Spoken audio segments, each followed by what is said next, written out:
Rolling. There we are. Brilliant. So today is, that'd be fab, Palm Sunday. Lovely. So yeah, we've been encouraging people to wave these about and stuff like that. Brilliant.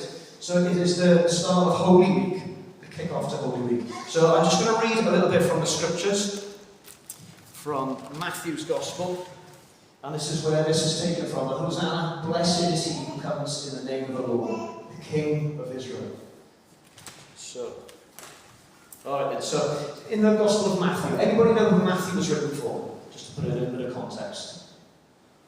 No? Yeah, I think it's going to learn something today then. Matthew was written for Jewish people, okay? So he will include a lot of symbolism in there, and he will include a lot of scripture and stuff as well from the Old Testament that the Jewish people would have been familiar with. So when you read the other Gospels, you think, oh, how come Matthew's put that and the others haven't? It's because he wrote his specifically for Jewish people in mind, okay? So he says this in Matthew 21, verses 1 to 11.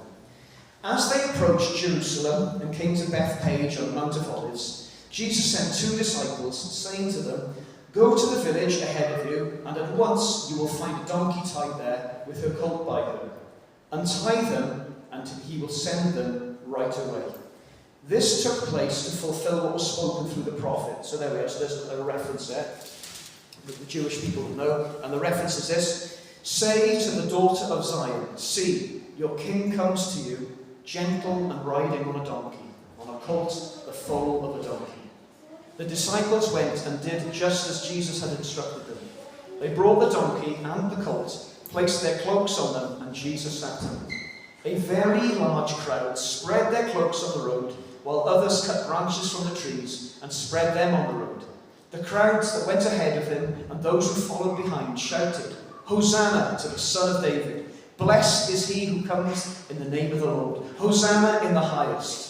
When Jesus entered Jerusalem, the whole city was stirred and asked, "Who is this?"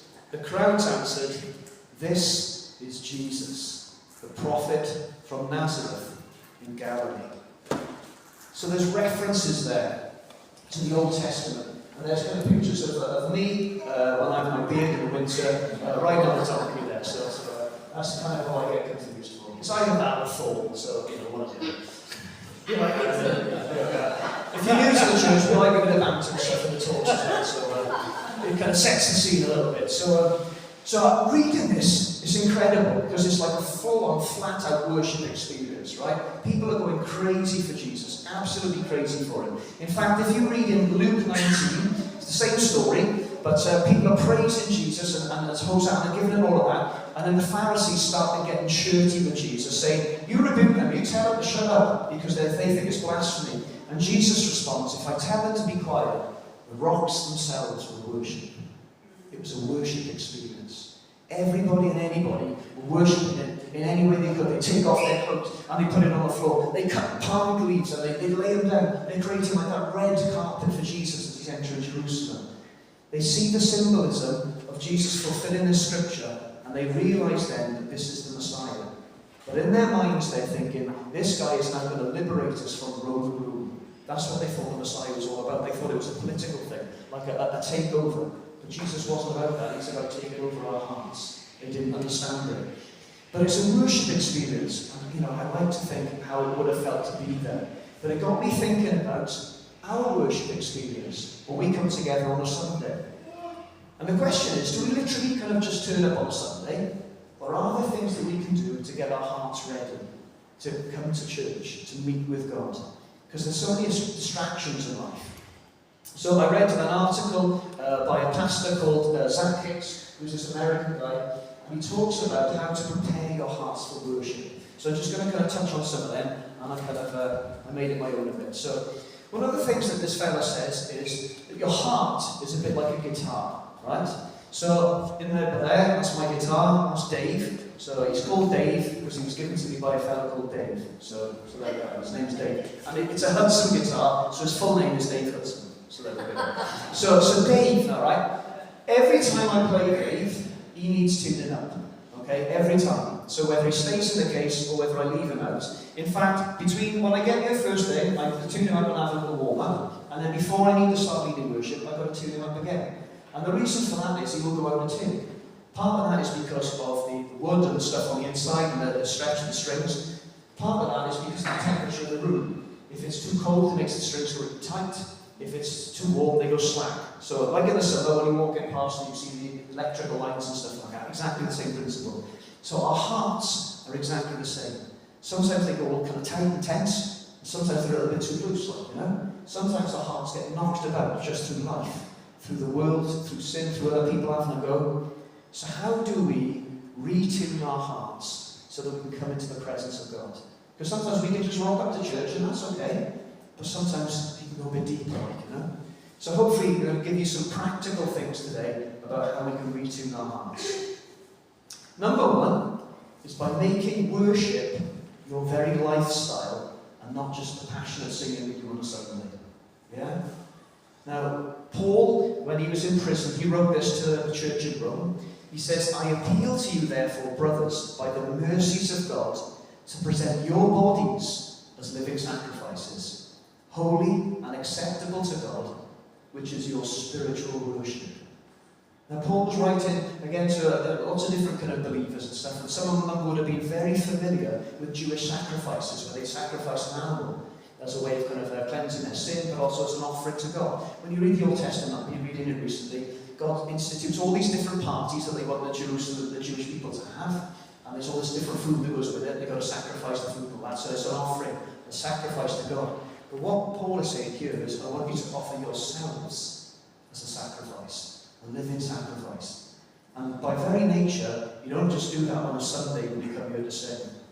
A living sacrifice means a daily thing, yeah? So it means that we are daily worshiping Jesus. It's a Monday through Saturday, so that when Sunday rolls around, you're red hot, you're ready to go. You're not going to turn up cold, like, you know?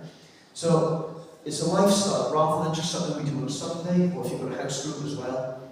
It's about reading your word, reading the Bible, because you want to hear from God.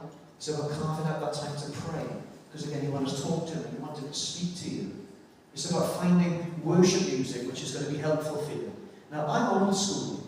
I love CDs. The number one reason why I'm still rolling around in a car that's 12 years old is because it's got a CD player. And I hate to get rid of CDs. But when I stick a CD on, it gets you in that place where you can worship, you know? But it's not just about reading and praying and worship, it's about obeying Jesus as well. Jesus said, if you love me, you will obey. Sometimes it's about the way we treat other people as well. All of these things are acts of worship, they are daily things. Yeah? I did a year out in 96, 97 where I played in a band, and some of the people who kind of headed up the band, their regular practice would be that they would pray and fast as a couple on a Monday. It was their husband or wife, they prayed and fast on a Monday. And the reason for that was they found if their walk with God had drifted throughout the week and they kind of lose in touch a bit, Monday was the day to come back. So it's not just about Sunday, it's a Monday. And that's one of the reasons why we've instigated that as a church here, so that we don't just worship God on a Sunday at house group. We're trying to get the idea of it's Monday, it's Tuesday, and so on, you know? So it's our very lifestyle. Because it's easy to get distracted, and it's easy to get mixed up. So we come back to God, and we recalibrate. So other words for recalibrating is that we alter our perspective. We revise, we rectify. If things are going off track a bit, it's an opportunity to come back and make sure we're bang on with God. Yeah?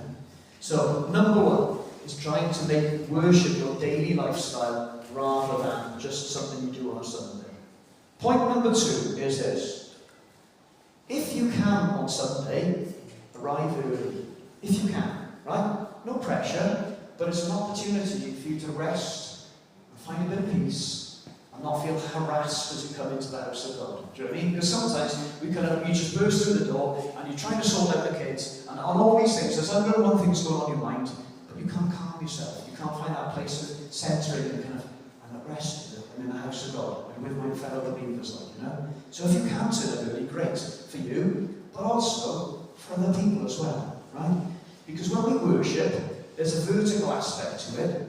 If you worshiping God, it's up there, so it's vertical. So when I'm in the car and worshipping, or when I'm in the bedroom having practice, unless my next door neighbours can hear it, it's vertical and it's just me and God, really. But when we come together, it becomes horizontal as well. It's you and everybody else, right?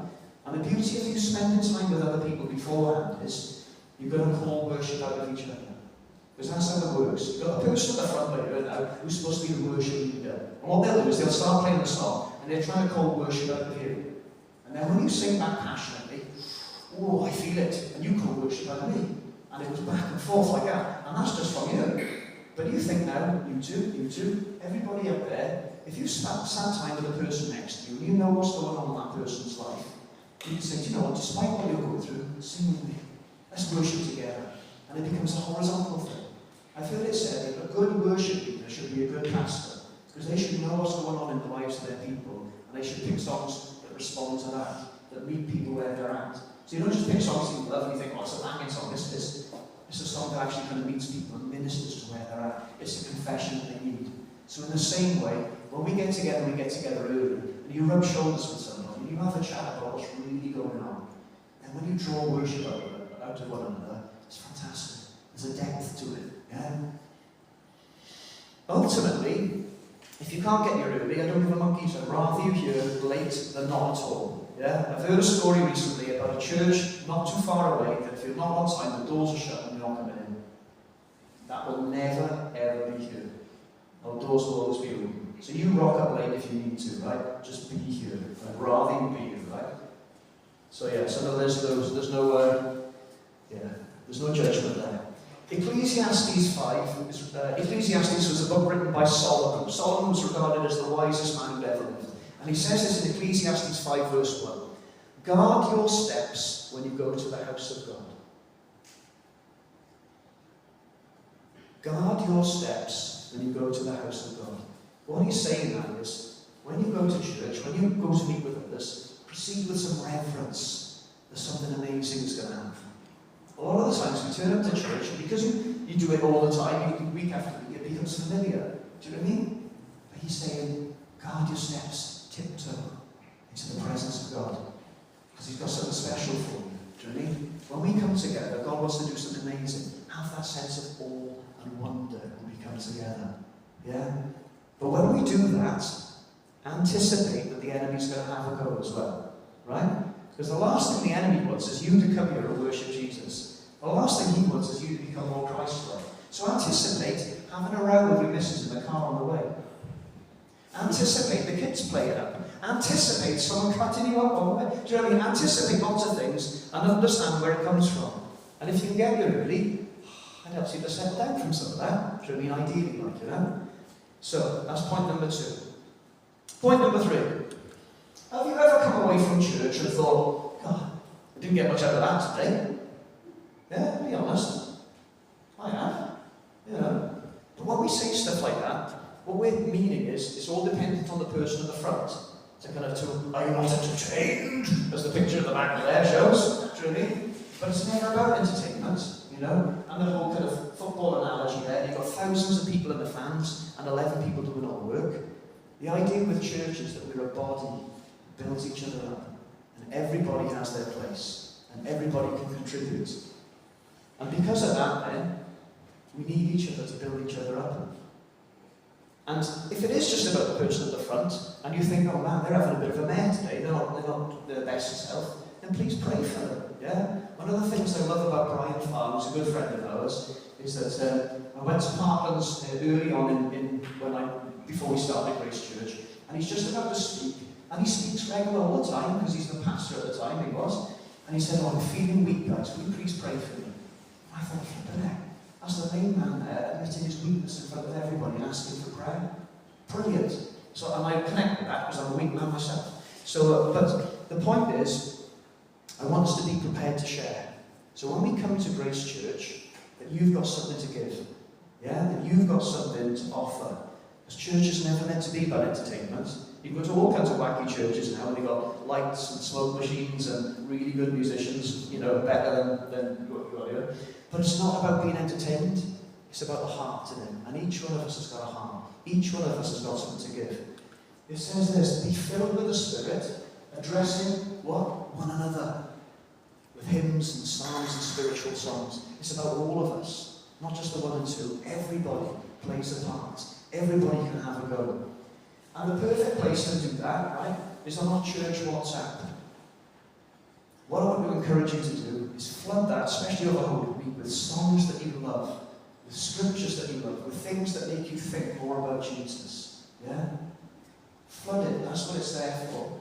It's about encouraging one another, building each other up. So fill it with that.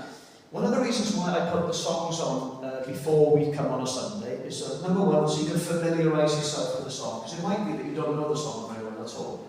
But number two is to get you in the mood for worship, is to get you kind of already revved up a bit so you will listen to it. I loved Harmony the other week. They sat in the car and they were listening to one of the songs before they came in. Brilliant, that's what it's all about. Do you know what I mean? So it familiarises yourself, but it kind of gets yourself warmed up as well. Yeah? But the other reason we put the songs on there is if you can't make it to church for whatever reason, the songs are there, and then we post the song afterwards, and you can have your own service at home then, do you know what I mean? And you can feel like you participate. Just like Val has done. Shout out to Val. Because she's had a fall recently, and she did exactly that. She'll play the songs, play the talk, and then she feels like she's part of it, do you know what I mean? But it's all about us taking part, right? It says in John 10:10 that my sheep recognise my voice, right? So if you're a Jesus follower today, you can recognise the voice of God. It's not something for the elite or those who've been walking with Jesus forever. He says in John 10, my sheep will recognise my voice. So when we come to like a bit of a break in the worship or whatever, we say, has anybody got anything from God? Everybody can hear from God. It just takes a little bit of courage sometimes to say something. Yeah? So with that, sometimes house group might be the perfect place to practice that and feel comfortable doing it in front of other people. Because when we come together, there does need to be like an orderly worship or worship. So in the book of Corinthians, the letter to the church in Corinth, Paul is saying there, when you come together, have a hymn and a lesson and a message in tongues or an interpretation of tongues, and prophecy should be encouraged, and tongues should not be forbidden. We want all of these things, because that's what Paul recommended and encouraged. But there does need to be an order about it, because we worship a God of order, not chaos. So it's not an absolute free-for-all. There is like a bit of a set way of doing it. And if you don't feel comfortable with what you feel God has kind of given you, if you feel, I think God has said something to me, but I'm not sure about sharing it, please do share it with one of the leaders or from a whisper in my ear. We'll weigh it, but we want to hear the voice of God for here and now, And the great thing is, it takes the pressure off the person at the front if other people are listening to God as well. If other people are kind of hearing from God, and we've got the right here, right now word from God. Even better, like we said about worshiping your lifestyle, if you're praying throughout the week and you're praying for Sunday, and you get something, contact somebody and say, I was praying and I had this. And sometimes it's a confirmation for the person speaking, and it's brilliant, it's really, really encouraging. So, all take part. Everybody has a go. And my last point was this, right? Ultimately, just come as you are, right? Come as you are. If you haven't got time to prepare your heart, just turn up anyway, right? Come as you are. There's a hymn that we used to sing in the church that I got saved at. It said, just as I am, without one plea, but thy blood was shed for me. Just come as you are, right? But having said that, it says here, come as you are, a loving Father says to each of us. But he adds, don't plan to stay as you are. We smile and remember that God is determined to make us more than we thought we could be. So when we come into the house of God, we want to be transformed. So you can come as you are, but don't leave as you are. Leave transformed. Come with that sense of awe. Be careful how you tread into the house of God. Yeah? Guard your steps, tiptoe into his presence, because he wants to do something amazing in your life. But do we come with that expectation every Sunday? Because that's the reality of it. You can meet with God on your own, and it's fantastic. But when we get together corporately, and we're worshiping, and we're singing, and the Spirit of God falls, he can do amazing things. Healings can happen. Salvation can happen. Lives can be made whole. Friendships built. We want to be more and more like Jesus. So these are just some practical ways that we can kind of prepare our hearts to meet with God. So as we enter Holy Week now, I just want to encourage you to be stuck in the Word. Get your head in your Bibles. And then if you read something that's really inspired you, stick it on WhatsApp. If there's a particular song that's on your heart, stick it on WhatsApp. Yeah? Let's be ministering